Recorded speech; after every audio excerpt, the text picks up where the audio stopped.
दोस्तों, मैं आज आपको विपश्यना साधना के बारे में बताने वाला हूँ। विपश्यना साधना जो आयुर्वेद का प्रथम प्रयोजन है स्वास्थ्य से स्वास्थ्य रक्षणम और द्वितीय प्रयोजन है आसुरस्य विकार प्रशमनम। ये दोनों प्रयोजन की पूर्ति के लिए विपश्यना साधना हमें किस तरह से मददरूप हो सकती है, इस बारे में आज आपसे मैं बात करने वाला हूँ। नमस्कार दोस्तों, मेरा नाम वैद्य जागृत पटेल, एमडी आयुर्वेद इन संहिता डिपार्टमेंट। दोस्तों, मैंने विपश्यना साधना जो 10 दिन की साधना शिविर होती है, विपश्यना साधना शिविर, वो मैंने 3 बार की है। और 3 बार जो विपश्यना साधना शिविर किया है उसके बाद मुझे जो अनुभव हुआ है और उसको मैं आयुर्वेद के दृष्टिकोण से किस तरह से देखता हूँ, ये बात मैं आज आपसे शेयर करने वाला हूँ। दोस्तों, वैसे देखो तो हमारी बीमारियां 2 प्रकार की होती है, मुख्यतः 2 प्रकार की होती है, निज बीमारी और आगंतुक व्याधि। निज व्याधि हमारे शरीर दोष से उत्पन्न होती है, शारीरिक दोष समूहतः सौ निज व्याधि।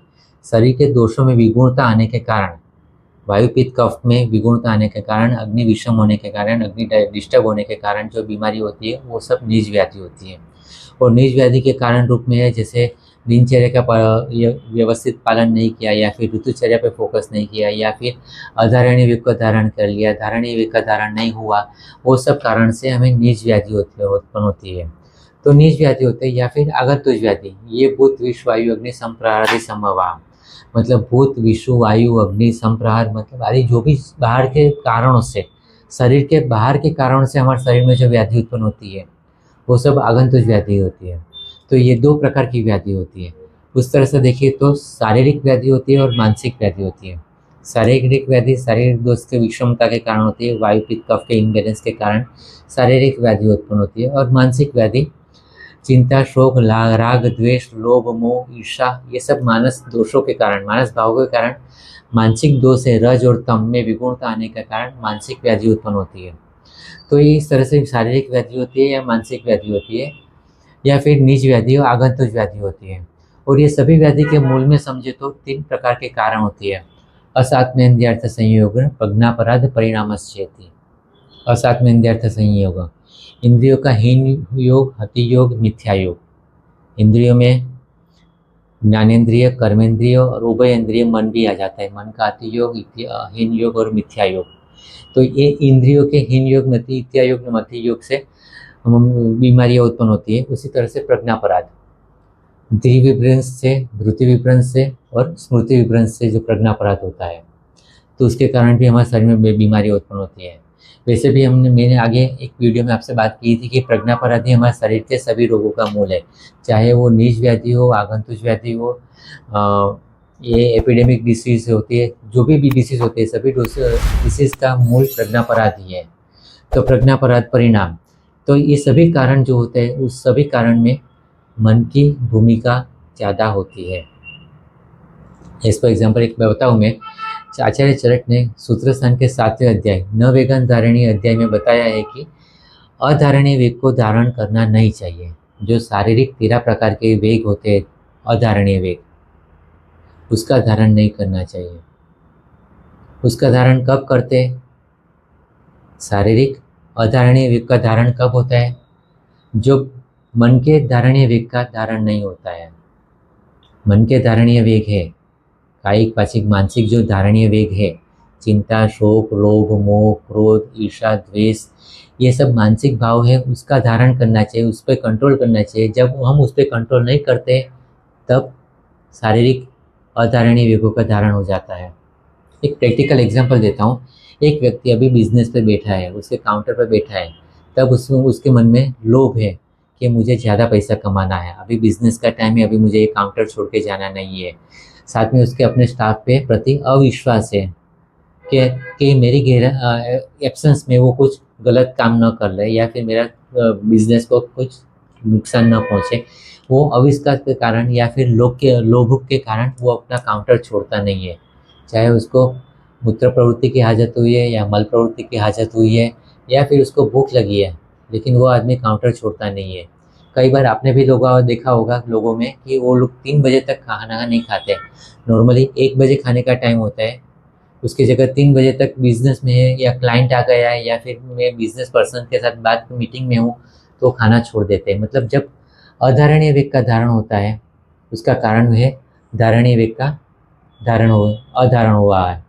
मतलब लोग ईर्ष्या द्वेष के कारण व्यक्ति शारीरिक वेगों को रोकता है और उसके कारण व्याधि उत्पन्न होती है।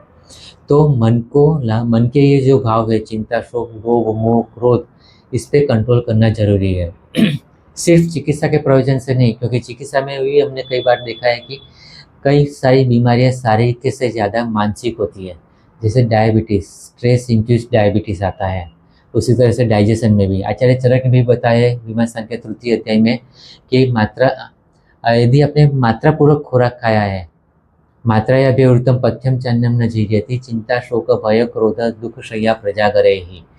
चिंता शोक लोभ मोह, ये सब मानसिक वेगों के कारण, या फिर प्रजागर रात्रि जागरण, उसमें भी कोई लोभ होता है या कोई आसक्ति होती है, उसके कारण रात्रि जागरण होता है। तो इसके कारण व्यक्ति में मात्रा या अभिवृतम पथ्यम चान्यम न जीर्यति, मात्रा पूर्वक खाया हुआ पथ्य अन्न भी जीर्ण नहीं होता है। तो मतलब हमारे स्वास्थ्य से स्वास्थ्य रक्षणम, उसके लिए भी मनोविकार पे कंट्रोल करना जरूरी है। और आतुर्विषय विकार प्रशमनम, उसके लिए तो मनोविकार पे कंट्रोल करना जरूरी है ही। तो इस दोनों में आपको विपश्यना साधना मत सहाय रूप हो सकती है। बेसिकली विपश्यना साधना में क्या होता है, जो विपश्यना साधना के पहली बार जो साधक होते हैं उसके लिए जरूरी है कि वो 10 दिन की विपश्यना साधना शिविर करें। 10 दिन करने के बाद वो फिर अलग अलग शिविर में भाग ले सकते हैं, लेकिन प्राइम जरूरी है उनके लिए 10 दिन की साधना शिविर। तो 10 दिन की साधना शिविर में पहले 2 या 3 दिन तक वो आनापान कराते हैं। आनापान मतलब आपकी सांस की गति पे मन को एकाग्र करना है।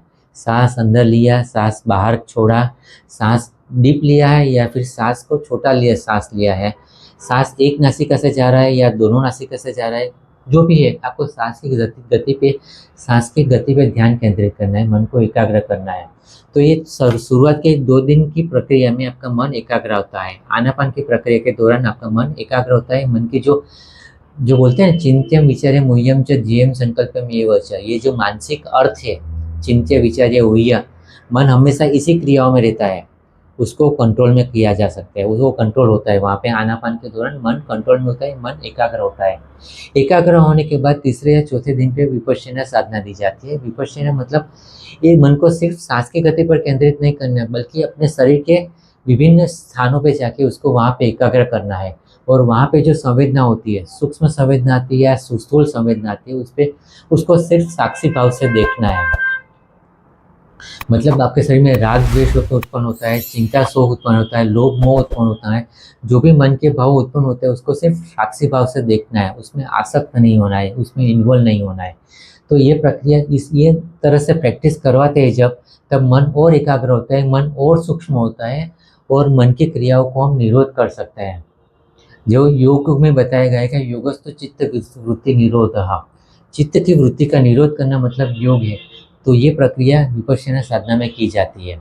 और मन की क्रियाओं, मन की वृत्तियों पे जो अब आप निरोध कर पाएंगे तो आपके लिए स्वस्थ रहना बहुत आसान हो जाएगा।